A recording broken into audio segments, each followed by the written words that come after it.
कुत्ते की पूंछ को चाहे 12 साल पाइप में रख लो, रहेगी वो टेढ़ी की टेढ़ी। मैं कहूंगा एक बार कुत्ते की पूंछ सीधी हो सकती है, लेकिन देश के अंदर की गोदी मीडिया और दलाल मीडिया कभी सीधी नहीं होगा।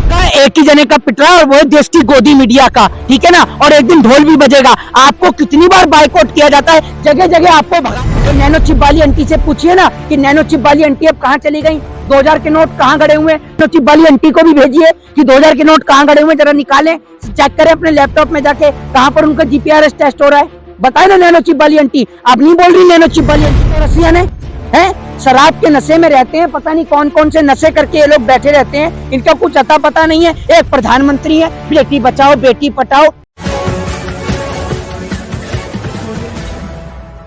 कह रहे हैं अमृतकाल में प्रवेश कर चुका है। हाँ, तो अमृतकाल चल ही रहा है। ये बेरोजगारी कितनी बढ़ गई है, इसको आप अमृतकाल कहेंगे तो चलता रहेगा। महंगाई कितनी बढ़ गई है, महिलाओं के साथ बलात्कार हो रहे हैं, छोटी छोटी बच्चियों के साथ बलात्कार और रेप जैसी घटनाएं हो रही हैं, महिलाओं की इज्जत और आबरू लूट रही है। अभी हाल ही में उत्तर प्रदेश के गाजियाबाद के अंदर एक महिला को लूट लिया, खुलेआम दिन दहाड़े बंदूक रख के उसको लूट लिया गया। ये अमृतकाल चल रहा है आपका? जरा ये बताइए। उधर से चाइना घुस रहा है, इधर से कश्मीरी पंडितों का पलायन चल रहा है, इधर से एक बच्चे को मटके से पानी नहीं पीने दिया जा रहा, किसी को घोड़ी नहीं चढ़ने दिया जा रहा, किसी को कोई महिला अगर टंकी से पानी पी ले तो टंकी को आप गौमूत्र से धो देते हैं। आप कहते हैं अमृतकाल चल रहा है।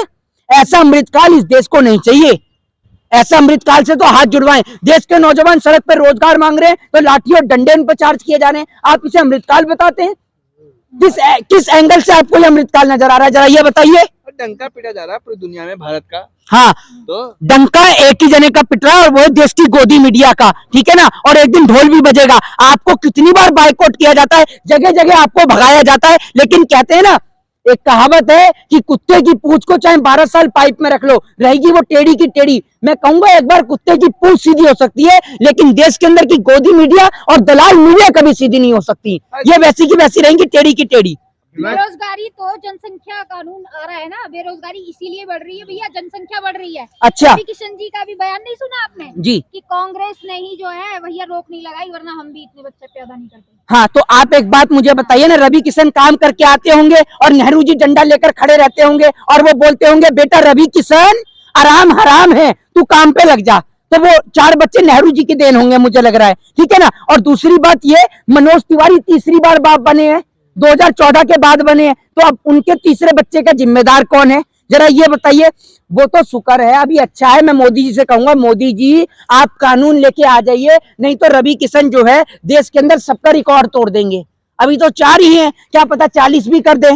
इसीलिए मैं आपको कह रहा हूँ बिल लेकर के आ रहे हैं, क्या बात कर रहे अरे बिल कुछ नहीं लेके आ रहे, इनका बिल सिर्फ बिल में घुसा हुआ है, वो बिल बाहर ही नहीं निकल के आता। जैसे इनके पास कह रहे थे ना, काले धन की इतनी लंबी लिस्ट है, इतनी लंबी लिस्ट है, वो लिस्ट आज तक निकली नहीं है, ठीक है ना। उसके बाद 100 स्मार्ट सिटी हम बना देंगे, हम 2 करोड़ रोजगार दे देंगे। आप सिर्फ जनता को टोपी और जुमला पहना सकते हैं, बस, और कुछ नहीं। आपका काम ही जुमले देने का है। 2000 के चिप वाले नोट चला रहे हैं कि नहीं हाँ, चला तो रहे हैं? नैनो चिप वाली आंटी से पूछिए ना कि नैनो चिप वाली आंटी अब कहाँ चली गई, 2000 के नोट कहाँ गड़े हुए हैं। सुशील कुमार मोदी बिहार के पूर्व उप मुख्यमंत्री और भारतीय जनता पार्टी के सांसद, उन्होंने स्टेटमेंट दिया है कि 2000 के नोटों को बंद किया जाना चाहिए, इनसे भ्रष्टाचारी और आपराधिक मामले बढ़ रहे हैं। अब आप उनसे पूछिए और नैनो चिप वाली आंटी को भी भेजिए कि 2000 के नोट कहाँ गड़े हुए, जरा निकालें, चेक करें अपने लैपटॉप में जाके कहाँ पर उनका जीपीआरएस टेस्ट हो रहा है। बताए ना नैनो चिप वाली आंटी। आप नहीं बोल रही नैनो चिप वाली आंटी, गायब है। असल में ये पत्रकार, इनके पास आधा अधूरा ज्ञान है। मुझे तो ऐसा लगता है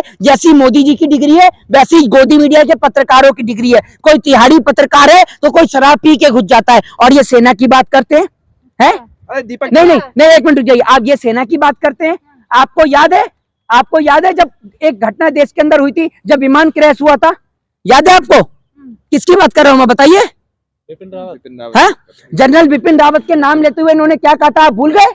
दीपक चौरसिया ने, हैं? शराब के नशे में रहते हैं, पता नहीं कौन कौन से नशे करके ये लोग बैठे रहते हैं, इनका कुछ अता पता नहीं है। एक प्रधानमंत्री है, बेटी बचाओ बेटी पटाओ। अरे भैया, प्रधानमंत्री की शब्द की एक मर्यादा होती है। एक गृह मंत्री है जो 12वीं करने के बाद वापस 10वीं में वो एडमिशन लेगा, उसको लैपटॉप दिया जाएगा, है? तो जबान फिसलना कहते हैं इसे। आपको ये नहीं पता 10वीं पहले होती है 12वीं पहले होती है, इसे कहते हैं अनपढ़ होना। दूसरी बात ये मेरे पास में एक फोटो थी जो मोदी जी की आई थी, मोदी जी टिकट की लाइन में लगे हुए। पढ़ना इसलिए जरूरी है क्योंकि एक मोदी जी की फोटो थी, उसमें मोदी जी टिकट लेने के लिए विकलांग वाली लाइन में लगे हुए हैं। इसीलिए मैं कहता हूँ पढ़ना बहुत जरूरी है। तो आप अपने बच्चों को बेहतर से बेहतर ज्ञान दीजिए, उन्हें पढ़ाइए, ना कि हिंदू और मुसलमान में उलझाइए। जय हिंद, जय भारत, वंदे मातरम।